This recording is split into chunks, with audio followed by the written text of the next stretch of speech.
ny mofinaina isan'andro atolotry ny mpitandrina rakotina valina maoly.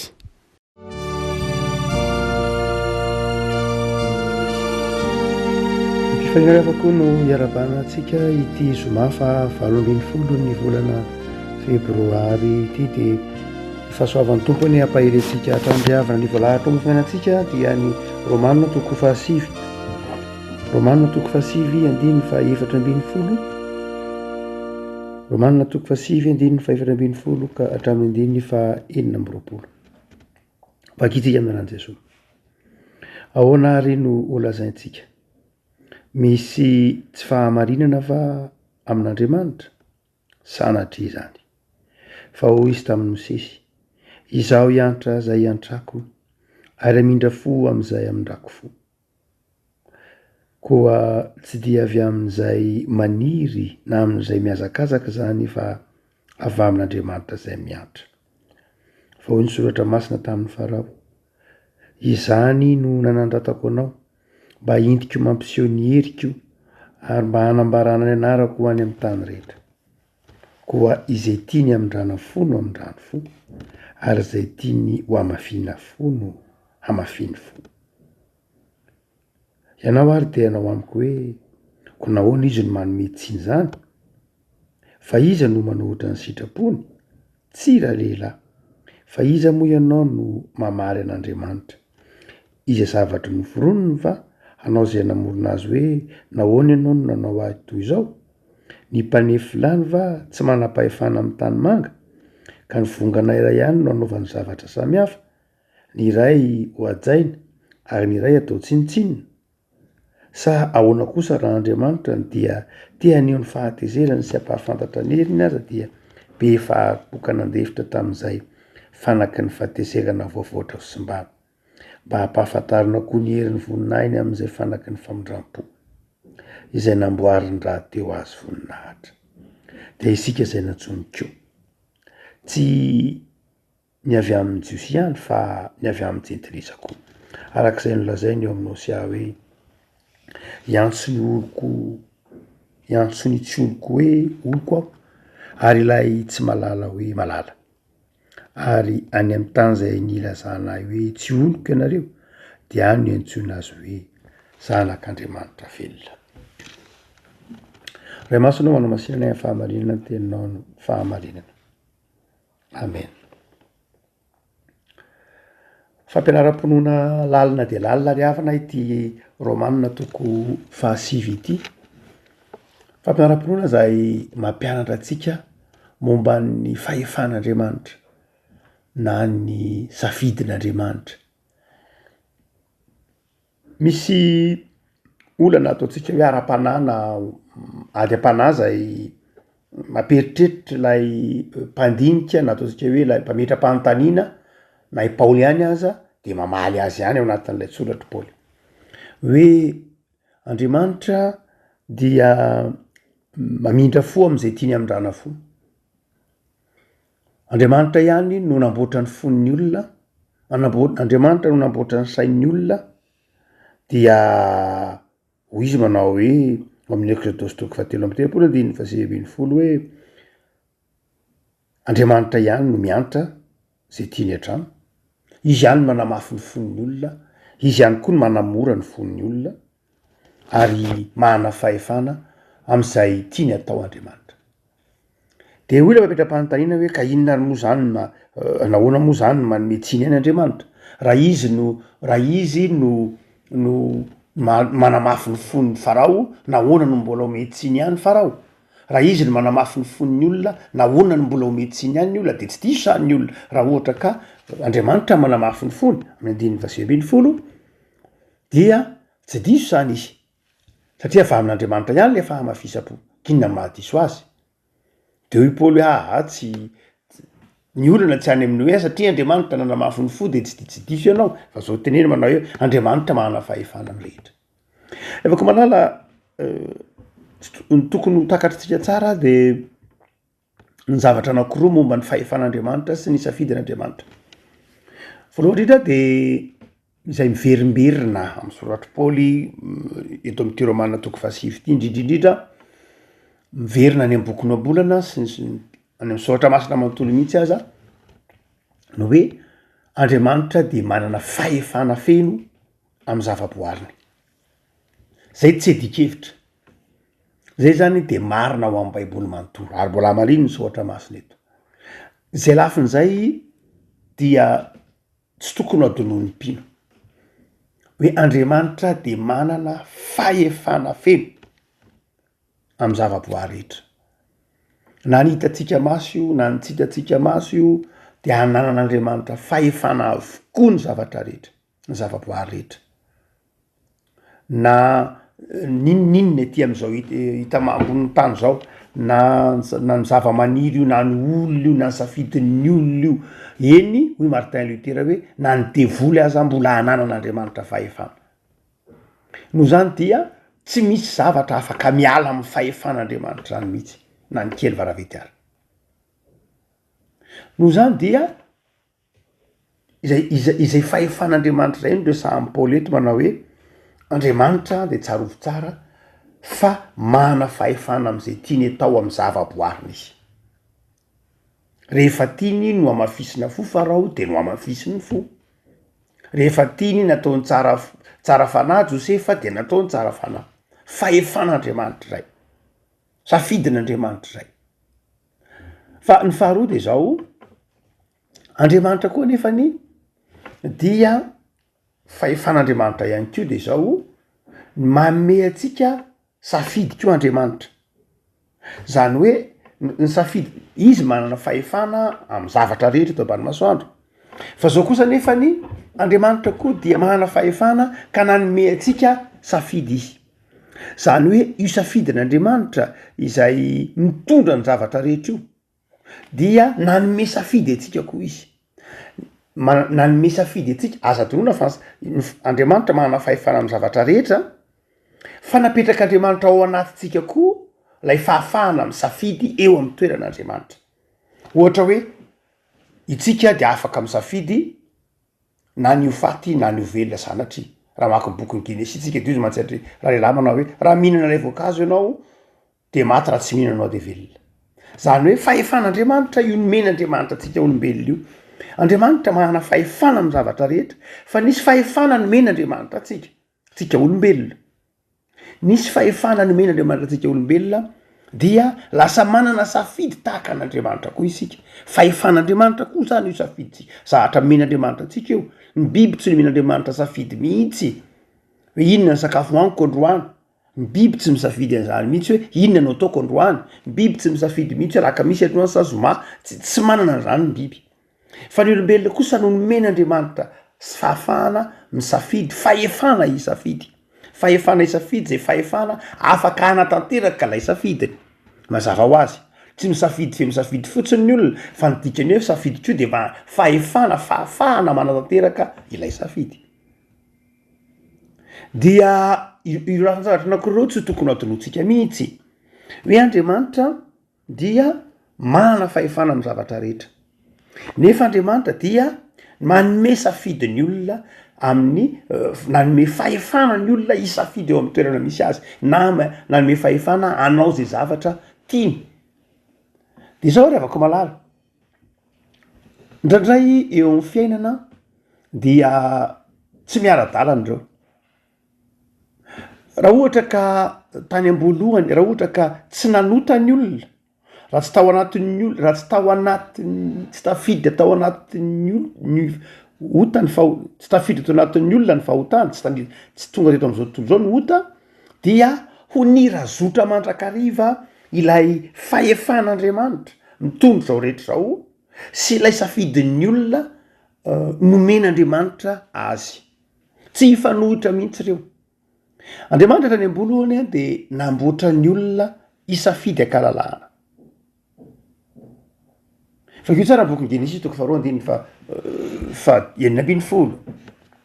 Dia hoy Andriamanitra tamin-dra lehilahy, ny zavatra rehetra ny azo rehetra eto amy sady azonao hinanana ihany. Fa ny azo fahalalana ny tsara sy ny ratsy dia aza hinanana. Fa raha mihinana izany anao de ho faty tokoa. Jereo tsara lay sary, mametraka fanontaniana inona moa zany no antony nanaovan'Andriamanitra ary anio azo fahalalana ny tsara sy ny ratsy io eo afovoan'ny sa. ny genesis toko fahatelo manao eo fovoan'la sa mihitsy le izy fa ny genesis toko faharoa manazava fotsiny hoe io le izy dia fa nahoana no napetrak'andriamanitra teo io azo falana ny tsara sy ny ratsy io efa fantatr'andriamanitra fa mahafaty le izy efa fantatra fa azo mahafaty ny voany ko maninona ny nataon'andriamanitra atao le izy raha tsy nataon'andriamanitra atao zao le izy diotsika manao hoe nanina koa ary nataon'andriamanitra atao le izy raha tsy nataon'andriamanitra atao ngo de tsy nisy olona mihitsy raha ohatra ka tsy nataon'andriamanitra atao dia tsisy olana mihitsy inona moa zany olana milamina fotsiny zao tsy tafiditra ny fahotana tsy riavako malala tsy zay loatra fa ny antony nametrahan'andriamanitra ny tao tsy sanatria hoe hamandrika ny olona andriamanitra hoe hamandrika ny olona andriamanitra tsy mpamandrika tsy toetra n'andriamanitra ny mamandrika raha nanao ny tao koa andriamanitra fanandrify am'ty romanina toko fasivy ity zany raha nanao an'io azo falana ny tsara sy ny ratsy tao koa andriamanitra tsy sanatria koa hoe ataontsika hoe hamantaran'andriamanitra ny olona hoe tsapain'andriamanitra ny olona tian'andriamanitra tsy mpitsapatsapa ny olona tsy zany andriamanitra tsy mila hampahafantarina ny olona hoe tian'andriamanitra ho fantatra hoe manahoana moa zany ny olombelona aiza ny finoana tsy ry avako malala vaky io tsara ny bokin'ny genesis toko voalohany tapany voalohany amin'ny toko faharoa fa andriamanitra nahary ny olona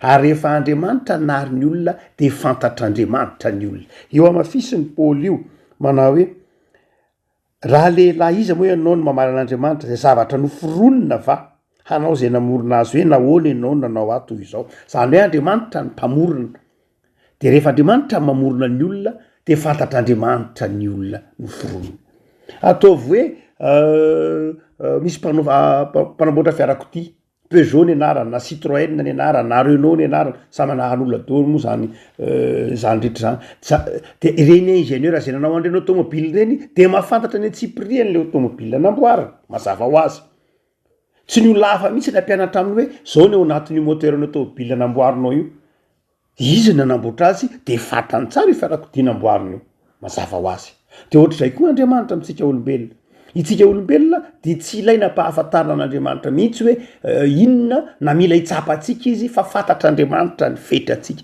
fantatr'andriamanitra ny zavatra rehetra eo amitsika satria izy namorona atsika no zany ny antony nametran'andriamanitra nylay azo falana ny tsara sy ny ratsy tsy hitsapana atsika tsy hoe hamatarany atsika tsy hoe hakana fanahy atsika andriamanitra tsy baka fanahy fa inona ary no antony nametran'andriamanitra an'io teo raha mamaky tsara bokin'ny genesis itsika sy mamaky zoatra masina mantolo mihitsy ara dia voalohany indrindra de zao napetrak'andriamanitra tao io azo falana ny tsara sy ny ratsy io ilazana fa nomen'andriamanitra safidy isika fa efan'andriamanitra nanao ny zavatra rehetra fa nomen'andriamanitra ny zarain'andriamanitra tamitsika zany fahefana zany nomen'andriamanitra tsika zany fahefana zany de fahefana misafidy zay le mahaendrika andriamanitra atsika fahefan'andriamanitra ny eo amin'ny toerana misy atsika tsy afaka mamorony zavatra isika raha tsy manana safidy ahoana no ahafahanao manohy ny asa-pahariana raha tsy manana safidy ianao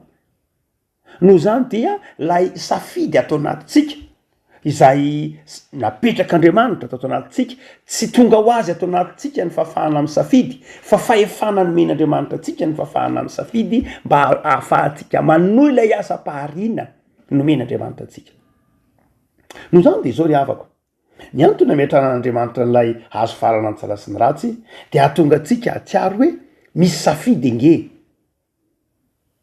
zay ny voalohany misy safidy amin'ny fiainana fa ny faharoa de zao nydikany nametran'andriamanitra lay azo farana ny tsara sy ny ratsy tsy hoe ahafahantsika mahafantatra ihany hoe misy safidy fa izao tompona ndraikitra isika ka mizaka ny safiditsika zany andriamanitra zany de nametraka n'lay azo farana ny tsara sy ny ratsy tsy ho ao an-tsain'andriamanitra mihitsy oka azava tsy ho an-tsain'andriamanitra mihitsy ny hoe ity azo farana ny tsara sy ny ratsy ity zao de hoan'ny retolona reto tsy kajin'andriamanitra mihitsy zany nanamboatra ny olombelona zy andriamanitra dia ataontsika hoe nanome safidy ny olombelona kalalahana mihitsy izy ary zay ny fahavoazana sadan'zay maty hatramin'ny zanany nome voatery atao hoe zay mihitsy noho ny fitiavana atsika de nanolotra ny zanany izy mba hamonjy atsika ty aoriana satria ny sandan'zay de satria nanome safidy atsika olombelona izy satria ny tiany isika de nomeny atsika ny safidy ny fahafahana misafidy ary vokatry zay fahafahantsika misafidy zay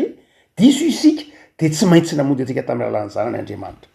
Lafo vidy zany lay fahafahana nomen'Andriamanitra atsika io ary ny zanany mihitsy ny lasa takalon'lay fahafahana ny safidy aty anatisika. Ndraindray tsika manamaivana no ntsony hoe fahafahana fa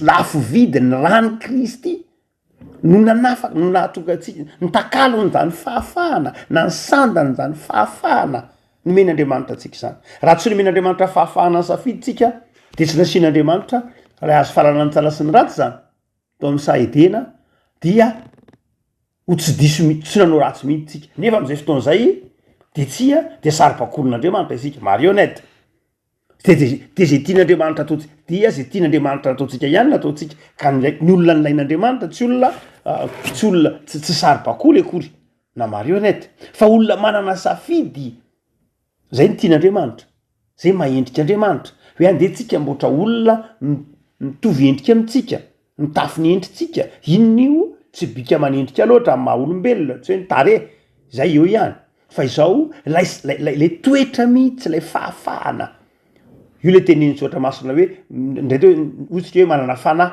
tsy maninona satria ny fanahin'Andriamanitra ny manome fahazavan-tsaina atsika ahafahantsika misafidy iny le maha olombelona iny le tsy ananany biby na apitoeran'Andriamanitra atsika atao anatintsika zany ny fanahy maha olona raha tsy zany tsika de basara na nofo be mandehandeha fotsiny nofo mandehandeha tahaka ny zavaboary hafa asany tahaka ny omby ve sanatria tahaka ny soavaly fa nomen'Andriamanitra atsika ny fanahy atao anatintsika iny fanahy iny ny fanahy tsika zay ataovy hoe fanahy azo resahana koa hoe saina dia saina sy fanahy afaka mandinika sy misafidy akalalahana. No zany totsika manao hoe napetraka Andriamanitra atao le azo faranany tsara sy ny ratsy ahafahantsika misafidy sy ahafahantsika mizaka ny safiditsika koa nefany. Andriamanitra zany mampianatra atsika manao hoe zao no izy afaka misafidy ianareo apetraka eo anoloanareo ao ny fiaina sy ny fahafatesana na ny azo faranany tsara sy ny ratsy zay moa ny dikany.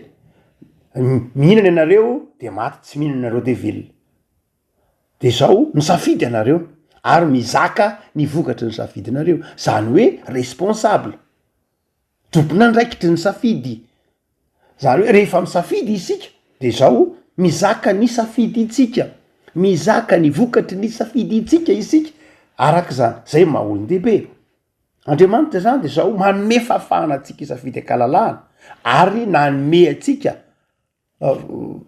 manazava amitsika fa mizaka ny vokatry ny safiditsika isika zay ny dikany metrana lay azo faranany tsara sy ny ratsy. Ny olombelona no arian'Andriamanitra zany de olombelona afaka satria nomen'Andriamanitra azy ny fahefana isafidy de izao nomen'Andriamanitra azy ny fahefana anao zavatra ary nomen'Andriamanitra azy ny fahefana hizaka izay vokatry ny safidiny. Tsy hanome tsiny an'izana izy am'izay safidiny fa zao zay safidinao de zakainao zay ny dikany. Zany hoe Andriamanitra dia namboatra na nahary olona nahary ny olona ho responsable ho tompon'andraikitra amin'ny safidiny. Hitantsika fa rehefa tonga amin'ny Genesis toko fahatelo de ny ota tafiditra lay ota ary nampandosotra ny olona zay andraikiny zay na zay responsabilité zay na tonga dra lehilahy na ny olona ny teny manao hoe ka ianao ihany ke nitahametraka an'io azo io teo hoe ka le vehivavy menao ihany le olona miaramonina tamiko ihany koa ke nameana an'iny teo ka de hoe ka ozy indray anankiray ka le menarana anke le zavaboary ihany koa ke ny tena olana. Zany hoe ny fahotana de mahatonga ny olona ho tsy tompon'andraikitra irresponsable fa ny planin'Andriamanitra amin'ny olombelona safidin'Andriamanitra de zao olombelona tompon'andraikitra. Totsika manao hoe Andriamanitra zany nanome fahalalahana ny olona safidin'ny olona ao anatin'lay tontolo benay ataotsika hoe fahefan'Andriamanitra de nomen'Andriamanitra fahefana ny olombelona. Eo zany ataotsika hoe mirazotra tsara reo eo ny safidin'Andriamanitra mitondro zao rehetra zao fa nahary ny olombelona izy de nomeny safidin'ny olombelona ary raha ohatra ka tsy niditra ny fahotana de miara-dalanyireo na misafidy azy ny olombelona de tsy hifanohitra mihitsy amin'ilay safidin'Andriamanitra raha ohatra ka tsy niditra ny fahotana. Fa satria niditra ny fahotana de izao mety hifanohitra am'izay ilay safidin'ny olombelona sy ilay safidin'andriamanitra. Zay ny tenao, zay zao no olana. Zay itsika zany zao efa tsy any amy genesis toko voalohany tsony hoe genesis toko faharoa fa efa ty amy genesis toko fahatelo makateoriny ny safidin'andriamanitra iny mandrakarivo, iny le tenena hoe ny fihevitr'andriamanitra, iny mandeha amy lalana mahitsy iny ohatra. Itsika kosa miara-dalana amin'ny eo akaikiny eo ny safiditsika olombelona izay ny fahefan'andriamanitra daholo izay nomeny antsika. Tsy azon'andriamanitra isorona amintsika intsony lay fahefana isafidy satria efa andriamanitra tsy mahazo mandany tenany. Hoy Paoly eo amy Timoty, efa safidin'andriamanitra ny hoe nahary ny olona manao hoe za dia mahary ny olona anana safidy akalalana izy ary manaja an'izay andriamanitra. Tsy mivadika amin'ny tenana izy ka manay diso kely indray andeha tsoahako dolo indray ny safidy ny fahafahan'ny olombelona misafidy dia andeha ataoko ohatrany sanatria ohatra ny rajako indray izy ka tsy misafidy tsony. Fa efa safidin'andriamanitra hatrany am-poalohany namelantsika isafidy. No zany dia lasa mizaka, zay ny azo ilazana azy, zay vokatry ny fitiavany antsika zay andriamanitra ka nanomeny zanany hamonjy antsika satria diso safidy isika. De mandraky ty ny androany na de efa nomeny antsika ny zanak'andriamanitra eto am'ty zao tontolo zao ty de zao mbola tsy manjaka feno lay safidin'andriamanitra na lay ataontsika hoe fahefan'andriamanitra fa mandrakariva ny olombelona manao safidy mifanohatra am'lay safidin'andriamanitra. Ahoana ny anazavana ty Romana toko fasivy ity, 2:4 hatramin'ny 2:5 de mazava arak'izany. Hoy Paoly manao hoe ninninona aloha lazaina de zao raha mijery ny fiainana eto ambonin'ny tany anao sy ny fiainana de zao aza mieritreritra mihitsy hoe tsisy hoe tsy manam-pahefan'andriamanitra na amy tsara na amy ratsy fahefan'andriamanitra daholo zany rehetra zany. Fa izao manam-pahefana koa andriamanitra am'izay tiany anaovana ny olombelona, am'izay tiany hitondrana azy. De zao raha hoy Paoly, nahoana no bedin'andriamanitra ny olona nefa ny andriamanitra ny nampamafy fo azy? Tsy ry avako malala. Bedin'andriamanitra ny olona no ny antony maro samy hafa. De izao satria nomen'andriamanitra safidy ihany izy. Satria andriamanitra nanome safidy azy ihany. Eo ny fahamafisam-po, tsy maninona zany mety hitranga. Eo ny zavatra ataon'andriamanitra fa izao nanome safidy hatrany ihany ny andriamanitra amin'ny olombelona ao anatin'lay planin'andriamanitra iny. Midikany hoe jereo tsara izy manao hoe ny antony nandratako anao angery ny Farao de zao hoe anehoako ny voninahiko voninahitra, zany hoe nasandratr'andriamanitra ho be voninahitra Egypta. Ary izany herin'ny Farao zany nefa ny nasehony fa tsinitsinina eo anatrehan'ny zanak'Israely tarehin'ny Mosesy mba hampatonga ny olona rehetra iorooro rehefa aveo manao hoe lay fireneny Egyptianindreo aza tsy nahazona ny zanak'Israely. Ko maika fa isika Amalekita na isika Jebusita na isika Gargasita ahoana moa no ahafahantsika manohitra an'ireo? Fa ireo firenena lehibe tahaka ny Egypte reo sy ny Farao sy ny miaramila aza tsy nahazona an'ireo, ko maika fa isika. Izay ny dikan'io teny io hoe nantony nanandratako anao de anehoako ny heriko fotsiny ihany. Zany hoe nisy zany planin'andriamanitra mazava tsara. Saingy tao anatin'ilay safidin'andriamanitra io de nisy safidin'olombelona. Tsy hoe tsy ny safidy akory Farao tao anatin'io, fa ny safidy Farao. Ary ao anatin'izay safidy zay dia zay no iasan'andriamanitra. Reo no mahatonga ny Paoly miteny hoe tena misy zava-miafin'andriamanitra. Eny tokoa. Na inona lazaina de hoy Paoly manao hoe anky ianao tsy afaka mitsaran'andriamanitra zany. Namen'andriamanitra safidy ianao, zay zany, de misafidiana ny tsara. Fa izao anjaran'andriamanitra ny mitondro zao rehetra zao arak'izay tiavany azy. Misy nataony teneniny hoe vonganay iray ihany nanaovana ny vilantany, misy mpanefy vilantany zay am'dimy 20 dia misy vongana anaovana zavatra hafa, misy vongany anaovana zavatra ho ajaina kokoa, na misy tsy anaovana zavatra tsy ho ajaina kokoa. Rehefa koa lala etra-pamamakampahanana de inona ny toe-tsaina tokony ananatsika? Tokony hazava aminao zany.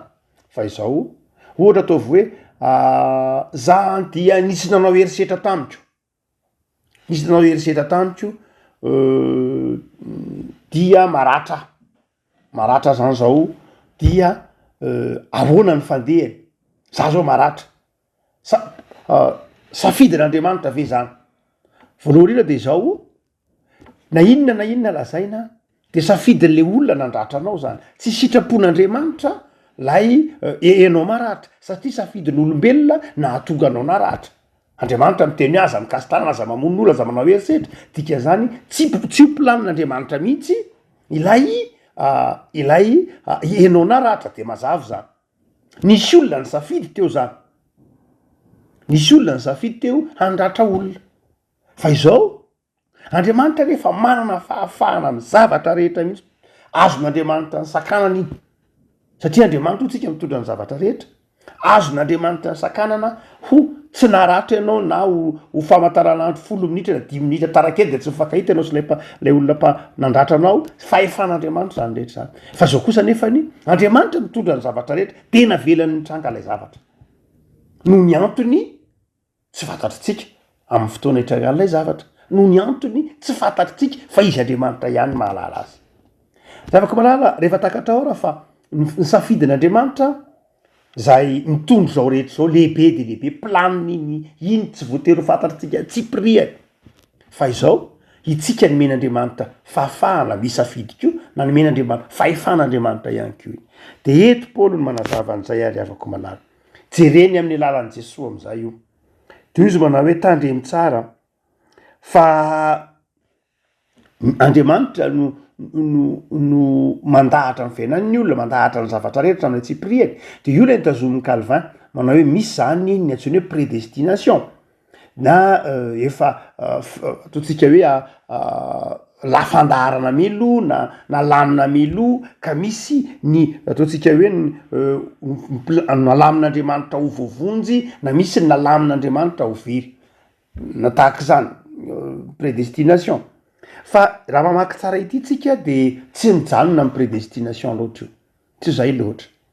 Raha izay dia lasa déterminisme isika hoe ny zavatra rehetra mpamasoandro na ny akanjo anaovako androany zany de efa voalahatr'Andriamanitra hoe mangamanga, ny sakafo haniko androany zany de efa voalahatr'Andriamanitra hoe tsaramaso tanora, ny bus andehanako zany androany de fantatr'Andriamanitra hoe zao tsy voalahatra tsy priany ohatr'izay izy, fa raha voalahatra tsy priany ohatr'izay izy de zao tsy nanome safidy zany Andriamanitra. Fa tsy voalahatra Andriamanitra, tsy ninin'Andriamanitra tsy nalahatra tsy priany io fa ao anatin'ny safiditsika Andriamanitra ny miasa. Fa tsy nalahatra Andriamanitra manontolo tsy ohatr'izay ny fiainantsika kristianina hoe finoantsika de nalahatra Andriamanitra tsy priany daholo ny zavatra rehetra hoe hatramin'ny akanjo anaovako, hatramin'ny olona mifanena amiko androany, tsy zay mihitsy de foana ny safiditsika raha izay. Fa izao tena misy mihitsy safidin'olombelona nefa misy ny planin'Andriamanitra, ny fifandraisan'ireo Andriamanitra ny mahalala azy. Aiza ho aiza no miditra tsehatra Andriamanitra ka manamboatra ny safiditsika hifanitsy amin'ilay planin'Andriamanitra, mety mitrango zany. Ohatra hoe ianao androany misafidy andeha ligne 163 ohatra dia tapitapy koa miditra tsehatra Andriamanitra maniraka anao andeha ligne 161. Zany hoe satria Andriamanitra mahana fahefana dia hamboariny tapoka lay safidinao noho ny antony tsy fantatra. Misy fotoana tsy miditra izy amin'ilay safidy, misy fotoana izy miditra amin'ilay safidy noho ny maha Andriamanitra tompony fahefana azy. Misy fotoana izy manome fahafahana arahan'ilay safidinao de avelany hitranga, misy fotoana mitsofoka ao anatin'ilay safidinao izy de manamboatra an'ilay safidinao indray. Ny safidy iny tsy mora mamantatra an'izany ho Paoly fa zao ny fanontaniana de zao tsy hoe nahoana fa ny valiny de zao hoe Andriamanitra manam-pahefana amin'ny zavatra rehetra. Azony amboarina ny safidiko hifanaraka amin'ilay planina n'ilay safidiny, azony avela andeha ny safidiko de ataon'ny zavatra rehetra miara-miasa mahasoa rehefa avy eo. Zany rehetra dia misterin'Andriamanitra, zava-miafin'Andriamanitra. Zay mahatonga ny Paoly manamafy amin'ny Romanina manao hoe iza moa no ny afaka fantatra ny fisainan'Andriamanitra. Ahoana no hitsaranao an'Andriamanitra ho diso. Fa izao itsika teo lay hoe prédestination tsy de tena zay loatra nyresahan'ny Paoly eto fa izao izy manao hoe ny fanaky ny fahatezerana voavoatra ho simbana dia efa namindran'Andriamanitra fo ary efa nandefitran'Andriamanitra. Zany hoe ny olona rehetra zany na inona zany de zao noho ny amin'i Jesosy Kristy tompo de efa nanjary zanaky ny famindrampo. Noho ny amin'i Jesosy Kristy tompo dia tsy misy olona nitefen'Andriamanitra na noharian'Andriamanitra intsony ho very. zay no antony no antony nandrahan'andriamanitra an' jesosy zanany esoa reo an-tsaina zany etreritra manao hoe tena misy olona ny vola virain'andriamanitra teraka dia overy any amin'ny afo be esoa reo an-tsaina fa tsy zany ny planin'andriamanitra zay no antony nanyrahany an' jesosy zanany mba ho tompony maty sy ny velona izy mba ho tompony zao rehetra zao izy arianana fahefana amin'ny famangina ny fon'ny olona ahafahan'ny olona misafidy ny tsara lay jesosy kristy tompo zay fahariana vaovao potika lay olombelona ka lasa aminay safidiny ratsy fa rehefa tonga tety am'izao tontolo zao jesosy dia namboatra nanao fahariana vaovao zay le hoe am'jaona toko voalohany ary ny teny de andriamanitra ary ny teny de atao amin'andriamanitra izy le fahariana vaovao dia manjary lay safidin'ny olombelona de tonga mifanojo am'lay safidin'andriamanitra azon'ny olona atao am'izay zay noho ny am' jesosy raha mbola tsy teo jesosy de nisafidiny fahotana foana ny ataoko romanina toko fafito tsy ny tsara zay sitrako ny ataoko fa ny ratsy zay tsy sitrako fantatro fa ratsy fa ataoko ihany fantatro fa tsara fa tsy ataoko de metram-panontaniany paoly amy romanina toko fafito ny mandininy fazeviny fa roapolo manao hoe iza namonjy ary fa am'ty tenany fahafatesanay ty fa to fantatro zao hoe ratsy mbola ezakazahako ihany fantatro fa tsara tsy ataoko ihany fa misaotra n'andriamanitra ao izy amy romanina toko fafito fa nameny zanany andriamanitra izay nahafahako nisafidin'andriamanitra afaka malala tsy tokony anam-palahina zany sika eketsika fa andriamanitra mahay zavatra rehetra nomeny andriamanitra kosa isika safidy toetra mahazanak'andriamanitra zay de inona ny olana afaka malala inona ny vahaolana inona ny olana de izao misoran'andriamanitra fa vita batisy ianao misoran'andriamanitra fa mparay fanasany tompo ianao misoran'andriamanitra fa manana ny fanamasina ianao misoran'andriamanitra fa kristianina ianao ary efa kristianina ianao de ao anatin'lay mpanatanteraka ny safidin'andriamanitra ao anatin'lay mpanatanteraka ny sitrapon'andriamanitra ao anatin'lay olona no afahan'andriamanitra ka manana safidy malalaka hanao ny sitrapon'andriamanitra tsy voatery ataotsika hoe tsy andalo zavatsarotra akory sika reavako malala hoe nahoana ary amin'ny safidiny tsara nefa misy zavatsarotra mandrakariva lalofako ho petera manao hoe aleo mitondra ny zavatra sarotra mitondra ny mafy noho ny amin'ny fanaovana ny soa zany hoe misy zany olona tena nanoho ny planin'andriamanitra safidin'andriamanitra io nanoho ny safidiny hafa de izao tena misy mihitsy mitondra zavatsara sarotra eo am-panaovana ny soa mety pitrango zany fa izao ny zava-dehibe de ny fanekenao hiaraka am' jesosy fanekenao hoe za tompo anao ny sitraponao hanaiky ny sitraponao fa na de ao anatin'ny zavatsarotra raha eo ampanataterahana ny sitraponao de zao faly mandrakariva manana azy afaka malala ny tompo hoe ampahirentsika hanaovantsika ny sitrapon'andriamanitra